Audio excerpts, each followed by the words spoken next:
ये धम्म सभा मंडप है। जब भगवान बुद्ध श्रावस्ती जेतवन में रहते थे तो वो धर्मासन पर बैठ कर के ही धम्मदेशना दिया करते थे। और ये जो सामने का जितना फील्ड है, ओपन एरिया है, यही सब भिक्षु लोग, भिक्षुनी लोग, उपासक लोग, है ना, बहुत सारे धर्म कथा लोग सुनते थे और मेडिटेशन करते थे। तो ऐसी ये जगह है कि जहाँ लोग बैठे बैठे बुद्ध के शब्द सुन करके अरहत्व को प्राप्त हो गए, है ना। हाँ हाँ, जा सकते। तो वो सारी जगह है जो आपने, चाहे वो कृष्णा गौतमी की कहानी सुनी हो, चाहे पटाचारा की हो, चाहे विशाखा का जो वो गहने छोड़ देने वाला घटना हो, है ना, चाहे वो चिंचा का बुद्ध के ऊपर आरोप लगाना हो, तो ये सारी की सारी घटनाएं इसी जगह की हैं। तो वो भगवान बुद्ध का चबूतरा है, आसन, जहाँ धम्मासन है। तो ये बाद में क्या है कि ये स्ट्रक्चर खड़ा हुआ तो इसमें मेडिटेशन सेल जो ऐसे बन गए भिक्षु के लिए, है ना। तो ये सारा कुछ ऐसे हो गया। धम्म सभा मंडप है, जेतवन के अंदर का धम्म सभा मंडप है, जहाँ भगवान बुद्ध रोज़ शाम को जो है सूर्यास्त के बाद लोगों को मेडिटेशन और धर्म उपदेश किया करते थे। तो जितने भी भगवान बुद्ध के श्रावस्ती में उपदेश हैं, श्रावस्ती में जेतवन में रहते हुए, लगभग ऐसा कहा जाता है कि 84,000 उपदेशों में से भगवान ने 60,000 उपदेश श्रावस्ती में दिए। तो यहाँ जितने भी उपदेश भगवान ने दिए, यहाँ तो बहुत सारी महत्वपूर्ण घटनाएं हैं, छोटी छोटी, आप लोगों ने कहानियों में पढ़ा होगा, चाहे वो पटाचारा की बात हो, चाहे वो कृष्णा गौतमी की बात हो, और चाहे एक भगवान बुद्ध के ऊपर आरोप लगाने वाली चिंचा नाम की महिला थी जो पेट में काष्ठ बांध करके आई और यहीं कहीं खड़ी होकर के उसने बुद्ध को आरोपित किया था, और यहीं फिर उसका जो है वो सारे घटनाक्रम है। साथ ही विशाखा ने जिसको प्रेरणा मिली पूर्वाराम बुद्ध विहार बनाने की, तो वो भी कभी अपने दासी के साथ यहाँ एक दिन आई थी, तो उसका जो पिता ने उसके दिया था महालता हार, वो यहीं कहीं छूट गया था और वहीं से आनंद बंते ने उठा के किसी आले में रख दिया था। फिर बाद में उसने कहा कि ये भिक्खू का हाथ लग गया तो मैं इसको नहीं ले सकती, तो उसने उसकी मुनादी करा के उसको नीलाम कराया। तो 9 करोड़ रुपया उस समय उसने लिया, खुद ही पैसा दे करके वो लिया, और फिर पैसा लेके भगवान के पास आती है, कहती भगवान इसका जो है आप लोग कुछ भिक्षु संघ के लिए कर। भगवान ने पैसे लेने से इनकार किया। फिर उसने कहा मैं भी नहीं रख सकती, आप भी नहीं रखेंगे तो क्या करें। तो फिर उसने कहा कि मैं इसका बुद्ध विहार बना दूँ, इसकी तो अनुमति देंगे।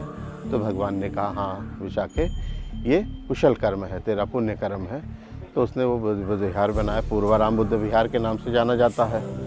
और फिर वो पैसा कम पड़ा तो उसने फिर 9 करोड़ लगाया, तो 18 कोटि से उसने 7 मंजिला पूर्वाराम बुद्ध विहार बना के भिक्षु संघ को दान किया।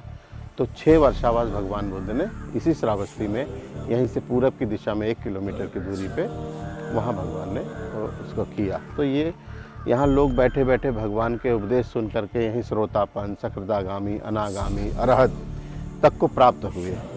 ये वो जगह है जहाँ राजा भी बैठा, है ना, अनाथ पिंडक हो, चाहे सेठ सुदत्त हो, मतलब विशाखा हो, या सारीपुत्र हो, मोगलायन हो, आनंद हो, जितने भी बड़े नाम हैं, छोटे नाम हैं, सारे के सारे यहाँ यहीं से धर्म चक्षु प्राप्त किए और वो अपने दुखों का उन्होंने अंत किया। ये वो पवित्र स्थान है जी। हम अभी जहाँ पे खड़े हैं, हमारे दाहिने तरफ ये जो कोठरी दिख रही है आपको, कुटिया, ये भगवान बुद्ध ने इसमें पहला वर्षावास किया था, इसलिए इसको जो है कोसंब कुटी के नाम से जाना जाता है। तो ये जब वर्षावास में भगवान को आमंत्रित किए थे तो उस समय जो है, चूँकि बिहार पूरा नहीं बन पाया था, तो कुछ से भगवान के लिए एक झोपड़ी बड़ी बढ़िया बनाई थी, तो इसलिए इसका नाम कोसंब कुटी पड़ा। बाद में इसका निर्माण किया गया, बाद में इसका पक्का निर्माण हुआ। तो भगवान बुद्ध ने 1 वर्षावास इसमें किया। अब आप इसमें देखो कि इसमें भगवान के लिए चबूतरा है, कुआं है, यहाँ तक कि ये जो छोटा सा वो दिखता है, ये आपको उस समय भी वच्च कुटी जिसे हम पाली में कहते हैं, ये टॉयलेट ब्लॉक हुआ करता था। तो ये पहला वर्षावास किया हुआ भगवान का ये है। 18 वर्षावास भगवान ने उस गंधकुटी में किया। और ये जो लेफ़्ट साइड में देख रहे हैं, ये हॉस्पिटल था इस जेतवन का। इस जेतवन का हॉस्पिटल था, जीवक के नाम से ये हॉस्पिटल था, और इसमें भिक्षुओं के इलाज और सारी चीज़ें होती थी। हम आगे की तरफ बढ़ते हुए ये देखेंगे ये जो जगह है ये भी एक बहुत महत्वपूर्ण चबूतरा सा दिख रहा है। आज तो इसका कोई यहाँ साइन बोर्ड नहीं लगा, कुछ भी नहीं लगा है, लेकिन ये भगवान बुद्ध इस पर वॉकिंग मेडिटेशन किया करते थे। चक्रमण स्थल है ये, है ना। यहाँ भगवान बुद्ध इस पर कितने हजार मतलब करोड़ों कदम बुद्ध के इस पे पड़े होंगे, है ना। क्योंकि भगवान बुद्ध 3 बजे रात से लेकर के सूर्योदय तक, जब तक नहीं सूर्योदय हो जाता था तब तक भगवान वॉकिंग मेडिटेशन ही किया करते थे। और शाम के टाइम, रात के टाइम वो बैठ के किया करते थे, दिन में किसी पेड़ के नीचे या कहीं करते थे, लेकिन सुबह के समय वो चक्रमण ध्यान करते थे। तो ये भगवान का बहुत अच्छा पवित्र स्थल है। तो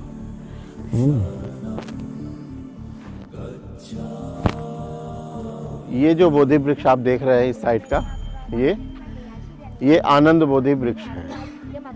और आनंद बोधि वृक्ष इसको क्यों कहा जाता है? क्योंकि ये बनते आनंद बोध गया से इसकी शाखा लेके आए थे और इसको अनाथ पिंडक के हाथ से यहाँ भगवान बुद्ध की उपस्थिति में इसको रोपा गया था। और फिर जब ये थोड़ा सा वृक्ष बड़ा हुआ तो इसके नीचे भगवान बुद्ध ने एक दिन एक रात की पूरी वही साधना की थी जो अनुलोम विलोम साधना है भगवान बुद्ध की, जिसे आप प्रतिसमुत्पाद के नाम से जानते हैं। वो साधना करके इस बोधि वृक्ष को ऐसा कहा जाता है कि बुद्ध ने इसे भी एनलाइट किया था, जागृत किया था। तो इसके लगाने के पीछे का जो उद्देश्य था कि भगवान बुद्ध वर्षावास करने के बाद चारिका के लिए चले जाते थे, तो जो दूसरे भिक्षु भिक्षुणी या उपासक लोग कहीं साधना करते थे, वर्षावास समाप्त करके उनको आने में समय लगता था, तो महीनों भी लग जाते थे। तो भगवान बुद्ध आने के बाद पता चलता था कि भगवान तो पूरब दिशा में चले गए या उत्तर में चले गए या दक्षिण में चले गए। तो फिर लोगों को बड़ा वापस जाना बड़ा कठिन होता था और अपने को थोड़ा सा वो अभागा या दुर्भाग्यशाली समझते थे कि मुझे भगवान बुद्ध के दर्शन नहीं हुए। तो फिर उसका समाधान निकालने के लिए भगवान ने आनंद को अनुमति दी कि जिसकी पूजा है, अब जिसका मेरे हृदय में सम्मान है, जिसकी पूजा करने से वही फल मिलेगा जो मेरे दर्शन से उसका फल प्राप्त होता है लोगों को, जो शांति सुख मिलती है। तो जो बुद्ध द्वारा पूजनीय एवं सेवित है उसकी एक शाखा लगा दी जाए और उसके नीचे बैठ कर के लोग मुझे स्मरण करेंगे तो मैं उन्हें वहाँ मिलूँगा। इस भाव से इसको, इस बोधि वृक्ष को रोपा गया और ये 2600 साल से आज तक यहीं ऐसे ही अवस्था में खड़ा है। बीच का इसका बहुत सारा भाग पोपला हो गया, खाली हो गया। राहुल की कुटी है, राहुल कुटी। ये जो आप स्तूप देख रहे हैं ये 8 समूहों का 8 स्तूपों का एक समूह है। और ऐसा माना जाता है कि ये भगवान बुद्ध के जो परिवार के सदस्य थे उसमें राजा शुद्धोदन है और उनकी जो मौसी थी भिक्षुनी बन गई थी महाप्रजापति गौतमी, राहुल, यशोधरा और नंद, महानाम, इस तरह के उनके फैमिली के जो लोग थे उनके अस्थियों पे रख करके ये स्तूप बनाए गए। क्योंकि राहुल से लेकर के यशोधरा और सभी लोग जो है भगवान बुद्ध के पहले डेथ कर गए थे, तो इसलिए भगवान बुद्ध की उपस्थिति में ये स्तूप बनाया गया था। और ये राहुल की कुटी है जहाँ राहुल रहते थे। राहुल की जो है 40 साल की उम्र में ही उनका जो है शरीरांत हो गया था उनका, है। तो ये वो जगह है। बाकी ये वाली जो कुटिया आप देख रहे हैं ये उपाली की है। हाँ, जो विनयधर थे जो कपिलवस्तु के ही थे, ये वाली जो डॉक्टर साहब कुटिया है ये उपाली भिक्षु थे उनकी है। हाँ, तो ये विनयधर है ना, इन्होंने पूरा विनय को जीवित रखा अपने शिष्यों परंपराओं से, ये कुटिया। हाँ हाँ, ये उपाली ही है। जी जी।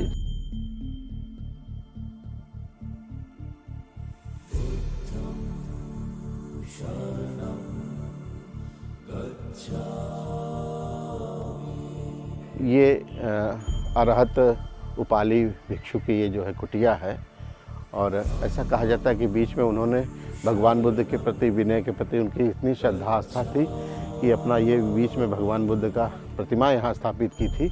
एक कोठरी में वो रहते थे और एक कोठरी में उनके सेवक के रूप में जो भिक्षु थे वो रहते थे। यहीं उन्होंने पूरे विनय पिटक का जो है संकलन किया और अपने 500 शिष्यों के साथ उसका कंठस्थ करके वो पहली संगति तक ले आए थे।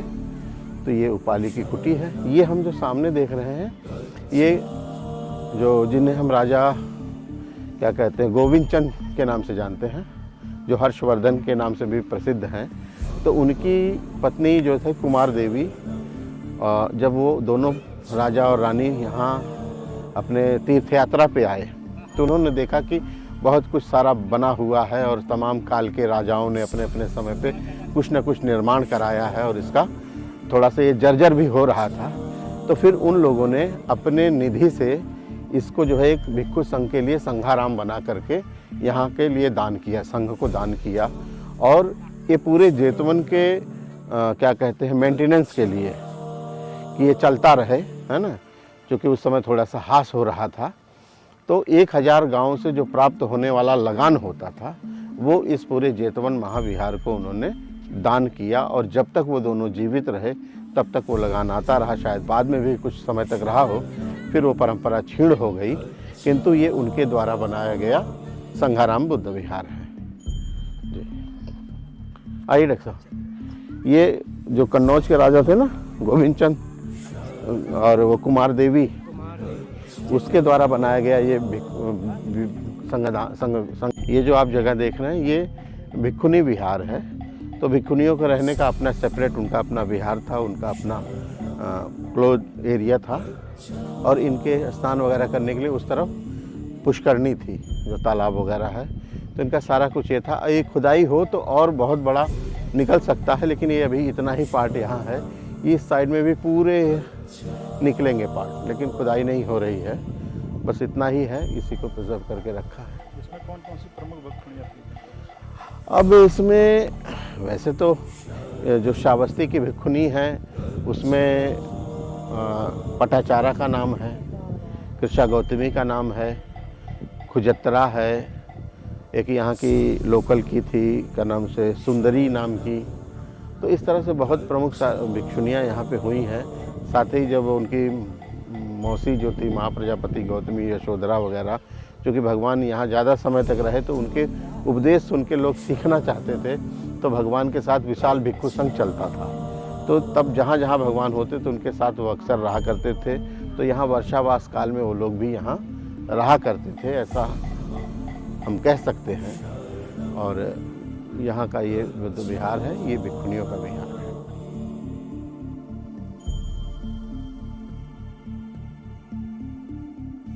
ये हम लोग जहाँ अभी यहाँ पे हैं, ये अंगुलीमाल गुफा के नाम से प्रसिद्ध जगह है। और ये है क्या, ये एक्चुअली है विहार। और ये नगर के शहर के बीच में अंगुलीमाल की गुफा हो ही नहीं सकती थी, जो देखा जाए तो इतिहासकारों ने या जो भी जैसा है, क्योंकि जेतवन से नगर से वो 17 किलोमीटर की दूरी पे वो जंगल था जहाँ अंगुलीमाल रहते थे और जहाँ लोगों का वध करके उनकी अंगुलियाँ काट के उसकी माला बना करके वो पहना करते थे, है ना। तो इसलिए जो है ये जगह तो नहीं हो सकती है। तो इस जगह के बारे में जो हम लोगों को जहाँ तक ज्ञात है कि वो सेठ का अगर महल है तो ये भी एक किसी बड़े सेठ का ही महल था। और यहाँ क्या था कि आज भी परंपरा हमारे भारत में है कि जब बेटी को या लड़की को पहला बच्चा होता था तो वो मायके में होता है ना। वो भगवान बुद्ध के स्टोरी से भी हम देख सकते हैं, आज भी वैसा ही चलता है। तो इस सेठ की बेटी थी जिसको प्रसव समय नज़दीक था और उसका प्रसव होने का था, लेकिन किसी कारण से उसका जो है पेट में बच्चे का जो मूवमेंट होता है वो रुक गया और उसके कारण से पीड़ा परेशानी से वो माँ भी बेहोश हो गई। तो बेहोश हो जाने के कारण क्या नाम से लोगों को जहाँ खुशियाँ मननी थी वहाँ रोना और गाना, इस तरह से दुख चिल्लाना शुरू हो गया। उसी दौरान अंगुलीमाल जो है यहाँ भिक्षा के लिए आते हैं और उनको उस घर का जो तकलीफ़ है सुन करके बड़ा हृदय उनका द्रवित होता है और वो वापस फिर जेतवन जाते हैं और भगवान बुद्ध से कहते हैं कि भगवान बुद्ध आप तो करुणा के सागर हैं, आपकी करुणा लोगों पे बहुत है, तो आप कृपया उसके लिए भी कुछ ऐसा करिए कि उसका जो है सब कुछ अच्छा हो जाए। तो इसलिए फिर वो भगवान बुद्ध जबकि देखते कहते हैं कि देखो ये डाकू अंगुलीमाल जिसका हृदय इतना कठोर था कि हजारों को मारने में भी जरा से संकोच नहीं करता था, आज क्या नाम से एक घर के एक बच्चे की जो है पीड़ा देख करके इसका हृदय इतना परिवर्तित हो गया है। तो उसका वो भाव समझते हैं और ये कहते हैं कि भगवान की तुम भी तो जो है आपने जब से चीवर लिया है तब से आपने कोई भी अकुशल कर्म, पाप कर्म या इस तरह का कोई भी किया नहीं है, तो जा करके अपना मैत्री बल और अपनी जो हम आज के शब्दों में उसे कह सकते हैं सत्य क्रिया, कि मैंने आज से जब से मैंने ये धारण किया है तब से मैंने कोई पाप हृदय में नहीं लाया, मन में नहीं लाया, मन काया वाणी से कोई ऐसा नहीं किया, तो इसके मेरे तेज के, मेरे पुण्य के प्रभाव से, बल से इसका गर्भ मंगल हो, कल्याण हो। तो ऐसी भावना उनको भगवान ने करने को यहाँ फिर भेजा। तो आते हैं तो द्वार पे तो बहुत भीड़ है, तो घर के पीछे जा कर के बुद्ध को स्मरण करके उसकी दीवार को टच करके अपनी मंगल मैत्री देते हैं। तो उसके प्रभाव से होता है क्या कि वो माँ को होश आ जाता है, जो लड़की होती है उसको होश आ जाता है। होश आने के बाद लोग जैसे ही पानी वानी छिड़क के जैसे भी होता है, इतने में बच्चे का मूवमेंट भी हुआ और प्रसव भी हुआ। तो जहाँ थोड़ी देर पहले उस घर में रोना चिल्लाना मचा था, वहीं अब जो है गीत संगीत होने लगा, खुशियाँ मनाने लगे। तो लोगों ने कहा ये चमत्कार जैसा कैसे हुआ, क्या हुआ, आज भी कौतूहल बना रहा। तो किसी ने आते जाते उनको देखा, तो सारी बातें जब उन्होंने बताई तो वो परिवार अंगुलीमाल के प्रति बहुत श्रद्धावान हुआ और ये मान के बैठा कि क्या नाम से इसकी वजह से ये बेटी और इसका बच्चा दोनों मिले हैं। तो चूँकि वो लड़की अकेली थी, उसकी अपने ससुराल में भी काफ़ी संपत्ति थी, इन परिवार के बूढ़ी बूढ़ा के पास कोई नहीं था, वही बेटी ही संपत्ति की उत्तराधिकारी थी। तो उन लोगों ने वर्षावास के लिए उस दौरान भिक्षुओं को घरों पे आमंत्रित करते थे, तो उनको ये वर्षावास यहाँ पे उन्होंने कराया, उनकी सेवा की। बाद में उनके उपदेशों से इतना उनका हृदय परिवर्तन हुआ, वो बेटी ने भी अपना सारा संपत्ति उनको भिक्षु संघ को दान कर दी। तो ये अंगुलीमाल विहार बना दिया गया। तो अब आप इसमें देख सकते हैं ना कि ये कमरे बने हुए हैं, इसका जो बाहरी हिस्सा टूट चुका है। तो ये लगभग 3 मंजिला इमारत रहा करती थी उन दौरान। तो ये एक तरह से अंगुलीमाल का विहार है, अंगुलीमाल के नाम से विहार। किंतु इसका जो आज ड्रेनेज सिस्टम अंदर नीचे देखते हैं, तहखाने में जाने का रास्ता देखते हैं, उस कारण से इसे लोकल लोग इसे अंगुलीमाल गुफा के नाम से जानते हैं। ये अंगुलीमाल जी का स्तूप है, जहाँ इनकी धातुएं रख करके इससे स्तूप बनाया जाता था, और ये अंगुलीमाल विहार है। साथियों, अनाथ पिंडक का नाम आपने बहुत बार सुना है कि अनाथ पिंडक भगवान बुद्ध के धम्म को आगे बढ़ाने के लिए महती भूमिका निभाए और श्रावस्ती का जेत वन उन्होंने खरीद लिया। आज मैं जिस स्थल पे खड़ा हूँ, ये अनाथ पिंडक यानी सुदत्त का ये महल है जहाँ पे वो निवास करते थे। हमारे साथ भंते देवेंद्र जी हैं और भंते देवेंद्र जी इस जगह की महत्ता के बारे में आप लोगों को डिटेल जानकारी देंगे। साथियों, इसमें से मैं एक बात ऐड कर दूं कि 1860 के आसपास जब अलेक्जेंडर कनिंघम महोदय इस जगह की खुदाई करवाना शुरू किए, तब उनको हैरत अंगेज करने वाली जानकारी मिली, क्योंकि ये जो तमाम प्राचीन आप ईंटें देख रहे हैं, ये चौकोर ईंटें हैं, ये आयताकार ईंटें हैं। और इन ईंटों की खासियत ये है, चाहे वो कपिल वस्तु हो, चाहे श्रावस्ती हो, चाहे वो कौशल हो, चाहे वो कुशीनारा हो, तमाम जगहों पे जो ईंटें उस ज़माने के आर्किटेक्ट के हिसाब से लगी थी, वही ईंटें यहाँ पर भी लगी हैं। ये पनपथुआ ईंटें हैं जो हाथ से बनाई जाती थी। तो साथियों, किसी कालखंड या किसी समय के इतिहास को समझने के लिए वहाँ के वास्तुकला का इतिहास जानना भी बहुत ज़रूरी है। तो मैं चाहूँगा भंते जी, आप जो है अपनी ज़ुबानी और अनाथ पिंडक श्रावस्ती की कहानी को एक्सप्लेन करें, और ऑडियंस साथियों जो है आप थोड़ा सा धैर्य रखकर इस चीज़ को, वीडियो को देखें और समझें। मैंने जैसे आपको पहले बताया कि ये अनाथ पिंडक का महल है, और यहीं से वो जो है सोने के सिक्के ले जा कर के जेतवन को उन्होंने क्रय किया था। और आप उनके जो है गोदाम के जो कमरे हैं, ये आप देख सकते हैं जरा सा ऊपर से जाके, ये उनके तहखाने हैं, जिसको हम लोग तहखाना करते हैं ना। जी जी जी। तो ये तहखाना है, ये पूरा उनका महल था। तो यहाँ से उन्होंने ले जा कर के वो जेतवन को किया था। तो ये उधर साथियों, आज हम श्रावस्ती में हैं। श्रावस्ती एक ऐतिहासिक जगह है। बौद्ध साहित्य के आधार पर हम ये पाते हैं कि भगवान तथागत बुद्ध ने 25 वर्षावास श्रावस्ती में किया था। श्रावस्ती के राजा प्रसेनजीत थे, जिन्होंने जेतवन, उनके पुत्र जो थे जेत, उन्होंने दान दे दिया था। साथियों, भगवान बुद्ध के साथ श्रावस्ती के लोगों का जो एक कॉन्ट्रीब्यूशन रहा है, आज मैं उस पावन भूमि पे हूँ और हमारे साथ भंते देवेंद्र जी हैं। भंते जी को वंदानी। और मैं चाहूँगा श्रावस्ती की कहानी भंते देवेंद्र जी की जुबानी आप सुने, और इसको आप कलम और पेन से नोट करके जो है बाकी लोगों को भी बताएं कि श्रावस्ती जो है, जिसको खंडहर के रूप में आप देखते हैं, वह खंडहर नहीं है, एक बहुत विरासत है। तो भंते जी, जो एक आप खंडहर देख रहे हैं, मैं चाहूँगा इसके बारे में आप बताएं कि क्या है। जी, ये जो है श्रावस्ती जो नगर, प्राचीन नगर था, जो कौशल राज्य की राजधानी थी श्रावस्ती, जी ये श्रावस्ती का प्राचीन नगर है। जी और जिस जगह पे हम लोग अभी यहाँ एकत्र हुए हैं, ये यहाँ के जो सेठ सुदत्त थे, जिन्होंने यहाँ से जो है सोने के सिक्के, जिसे हम पाली में काशर्पण बोलते हैं, उसको लेकर के जेतवन को सोने के सिक्के बिछा के क्रय किया था। तो ये उनका सेठ सुदत्त का महल है, जिसे हम अनाथ पिंडक के नाम से भी जानते हैं। तो हम लोग चलते हैं ऊपर की तरफ, और इनका ये महल है बेसिकली। और यहीं से वो जो है अपने खजाने से सोने के सिक्के, जो पाली में जिसको आप काशार्पण बोलते हैं, वो सारा ले करके गए थे। आज ये पूरा जो प्राचीन नगर जो आर्कियोलॉजी की खुदाई में आया है, ये 4 किलोमीटर की परिधि में है। जी जी और इसका उत्खनन अभी बहुत सारा अवशेष है, करना बाकी है। और